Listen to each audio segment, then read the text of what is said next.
to our first theme, which is giving back, moving forward. And this is all about how volunteering not only benefits, of course, the people you're helping, Right. but it can also be this incredible catalyst for personal growth.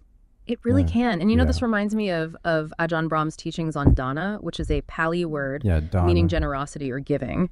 Yeah, dana is a key principle in the Buddhist path. Yeah. And it encompasses more than just giving material things. It's the Yeah. cultivation of a generous heart. Right. And when we give, whether it's time or resources, we're also giving ourselves the opportunity to grow in wisdom Yeah. and compassion. Right.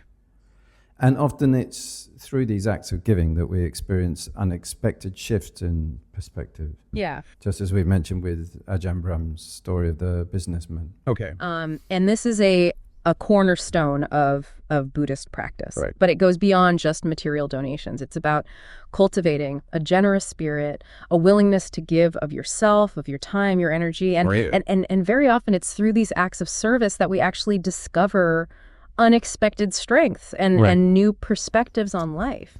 Yeah, that's absolutely right. There's a Buddhist phrase, the hand that gives gathers. It shows us that we gain more through the process of giving than we lose. Yeah, I've seen this firsthand with my own family. Mhm. My cousin, who was going through kind of a rough time a while back, started volunteering at an animal shelter. Oh, wow.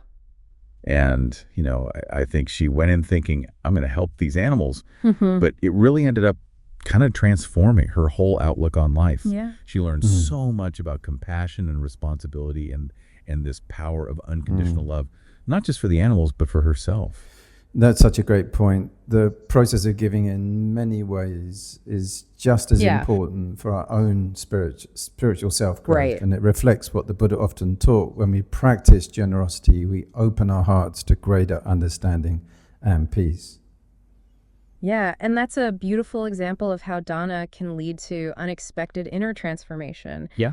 In one of his talks, Ajahn Brahm actually tells a story about a wealthy businessman who reluctantly agrees to help out at a homeless shelter. Oh, wow.